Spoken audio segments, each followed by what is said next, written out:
안녕하세요, 책번님입니다. 오늘은 흑인 여성 최초 노벨문학상 수상자 토니 모리슨의 장편 소설 술라에 대한 리뷰입니다.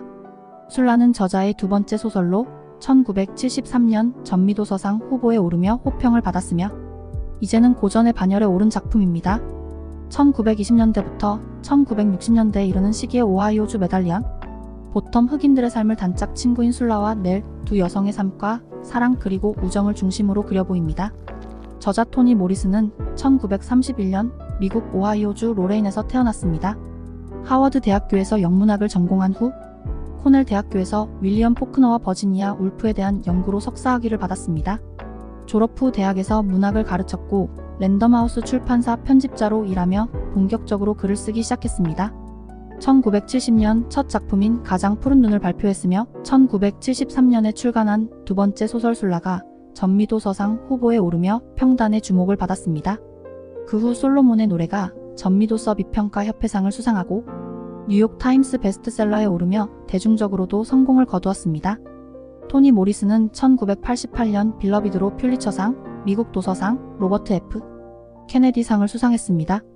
그녀의 대표작이라 할 수 있는 빌러비드는 2006년 뉴욕타임스 북 리뷰가 선정한 지난 25년간 최고의 미국 소설로 영화로도 만들어졌습니다. 1992년에 재즈를 발표했고 1993년에는 독창적인 상상력과 시적 언어를 통해 미국 사회의 핵심적인 문제를 생생하게 담아냈다는 평을 들으며 흑인 여성 작가 최초로 노벨문학상을 수상했습니다. 2006년 프린스턴 대학교의 교수직에서 퇴임한 후 모리슨은 집필 활동에 매진하며 2008년 9번째 소설 자비를 발표했고 이후 희곡 데스데모나 소설 고향을 잇따라 출간했습니다. 2015년 11번째 소설이 아이를 도우 소설을 펴냈습니다. 현재 잡지 네이션의 편집위원으로 활동하고 있습니다. 다음은 술라의 줄거리입니다. 토니 모리슨의 소설 술라는 성장의 조건에서 개인의 의지가 얼마나 중요한가를 보여줍니다.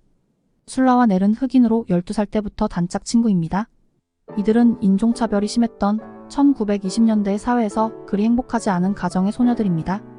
자신들이 남자도 아니고 더욱이 백인도 아니기에 자기 자신을 뛰어넘는 존재가 되어야 한다는 생각을 갖고 있습니다. 둘은 아버지가 없다는 공통점을 갖고 있고 어머니는 딸의 마음을 이해할 만큼 자상하지 않다는 점도 같습니다. 넬의 어머니 헬렌은 창녀의 딸로 넬은 자신을 돌보지 않는 어머니 대신 할머니 손에서 키워집니다. 헬렌은 어머니와는 다른 삶을 살고 싶어서 결혼 후 가정을 돌보는 데 주력하고 그것에 대해 자부심을 갖고 있습니다.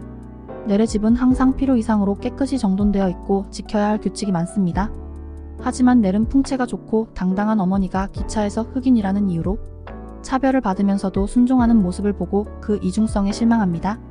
넬의 일관성 있는 성격은 항상 모은 것이 정리정돈되어 있는 가정 환경의 영향이 크다고 할 수 있습니다. 그러나 넬은 숨막히는 자신의 집보다 자유분방한 술라의 집을 더 편하게 생각합니다. 술라는 아버지가 3살 때 죽고 외할머니 에바, 어머니 한나와 셋이서 삽니다. 할머니 에바는 지독한 여자입니다. 남편이 집을 나가버린 후 혼자 3남매를 키울 돈이 없자 한쪽 다리를 기차 바퀴에 집어넣고 보상금을 타서 그 돈으로 재산을 불립니다. 에바는 많은 남자들과 관계를 맺으며 자유분방하게 삽니다. 그러나 막내 아들 플럼이 방종한 생활을 하자 침대에 불을 질러 죽일 정도로 잔인함과 냉정함을 갖고 있습니다. 에바의 맏딸이자 술라의 어머니 한나도 에바처럼 동네 남자들과 어울립니다. 그녀는 상대와 장소를 가리지 않고 즐기며 난잡하게 삽니다. 어려서부터 할머니와 어머니의 육체적 쾌락에 대한 절제 없는 행동을 보고 자란 술라는 성에 대한 자제력이 없습니다. 그녀는 원칙도 없고 도덕심도 없는 어른들 틈에서 계획하고 절제하는 법을 배우지 못했습니다. 위기의 순간이 오면 행동에 나서는 대담함을 가졌지만 그에 대한 책임을 지지 않습니다. 그리고 자책감을 갖지 않는 면에서 그녀가 싫어하는 할머니와 어머니를 닮아 있습니다. 술라는 뒤죽박죽이고 무절서한 집안의 영향으로 한 가지 감정을 3분 이상 유지하지 못하며 정체성이 없는 성격을 갖게 되었습니다. 어느 날 술라는 한 어린 소년을 실수로 강에 빠뜨려 죽게 합니다. 술라는 당황했지만 오히려 넬은 차분하게 대처하고 이 사실을 영원히 비밀에 붙이자고 말합니다. 넬은 평소에는 연약하고 순종적이지만 술라와 함께 있을 때만 자유롭고 강인함을 보입니다. 넬은 엄격하고 겉으로 감정을 드러내지 않는 어머니에게서 도피할 수 있는 유일한 안식처라 술라이기에 그녀를 잃고 싶지 않은 마음에 그녀의 범죄까지도 포용합니다. 어느 날 술라의 어머니 한나는 마당에서 일을 하다가 옷에 불이 붙어서 타 죽습니다. 술라는 어머니 옷에 불이 붙은 것을 보았으나 어떤 행동도 취하지 않은 채 어머니가 죽어가는 것을 지켜보기만 합니다. 그녀가 어머니의 죽음을 방관한 이유는 가족애라는 끈끈한 정이 조금도 없으며 현실적인 판단 능력이 없기 때문입니다. 그녀는 어머니의 죽음을 그저 일상의 변화 정도로만 생각합니다. 어머니에게 받은 사랑이 없었기에 사랑을 주는 법도 전혀 모르는 것입니다. 세월이 흘러 넬은 잘생기고 인기가 많은 주드와 결혼합니다. 넬의 결혼 후 술라는 고향을 떠나 대학을 다니며 바깥 세상을 경험합니다. 그동안 넬은 세 자녀를 출산하고 남편의 그늘 속에서 살아갑니다. 그녀는 술라와 떨어져 있으면서 점차 어머니의 가정적인 면을 닮아가고 있었으며 그녀가 본래 갖고 있던 순종적인 성향이 합쳐져서 평범한 주부가 되었습니다. 넬은 고향을 떠나 큰 성공을 거둔다든가 하는 등의 변화를 갖지는 못했지만 남편과 자식을 얻고 단란한 가정을 꾸리는 행복 정도는 누리게 되었습니다. 그러던 어느 날 10년 만에 술라가 돌아옵니다.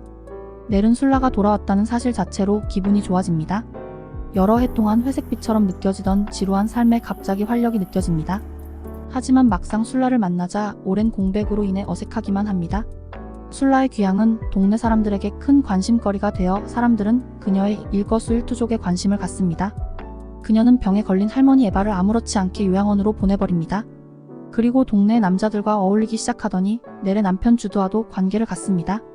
술라에게 남자들과의 육체적 관계는 도덕적인 문제가 아니라 서로의 즐거움을 위한 행위일 뿐입니다.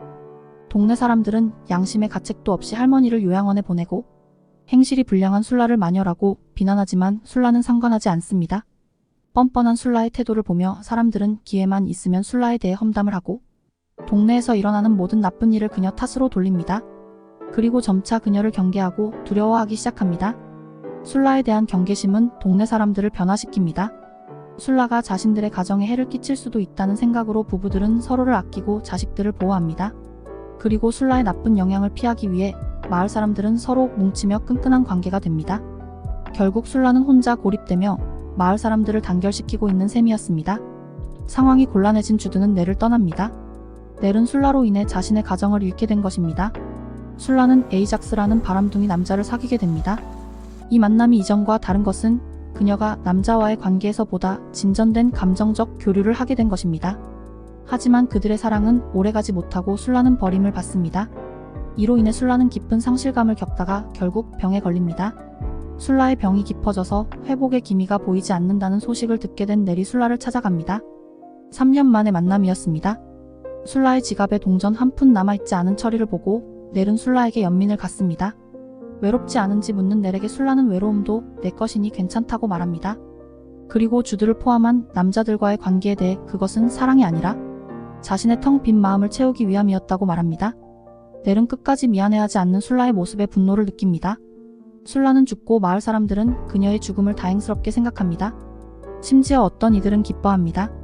술라의 나쁜 영향을 피하기 위해 가정을 보호했던 마을 사람들은 술라의 죽음 이후 다시 예전의 모습으로 돌아갑니다. 세월이 흘러 넬은 55세가 되었습니다. 그녀는 재혼하지 않고 혼자서 힘겹게 3남매를 키웠습니다. 마을에는 이제 아는 사람이 거의 남지 않아 그녀는 외로움을 느낍니다. 삶이 허무하고 앞으로의 시간들에 대해 기대감도 별로 없습니다. 넬은 아직도 요양원에 있는 술라의 할머니 에바를 만나러 갑니다. 에바는 너무 늙었지만 넬을 기억하고 있었습니다. 요양원을 나온 넬은 한때 영혼의 친구였던 술라를 그리워합니다. 그리고 사는 동안 내내 허무함에서 벗어나지 못했던 것은 주드 때문이 아니라 술라에 대한 그리움 때문이었음을 깨닫습니다. 이 책을 읽고 느낀 감상평을 적어봅니다. 술라가 불행했던 근본적인 이유를 들여다보면 흑인, 여자, 빈곤한 가정이라는 외적인 조건 때문이 아닙니다. 그것이 삶에서 걸림돌이 되고 불편을 겪게 하는 요인이 될 수는 있습니다. 그러나 그녀는 불행을 자초했고 근원적인 이유는 의지의 부재에 있습니다. 그녀는 자신이 성장하면서 보고 들은 것을 그대로 답습하기만 할 뿐 자신에게 주어진 조건을 뛰어넘으려는 강한 의지가 전혀 없었습니다.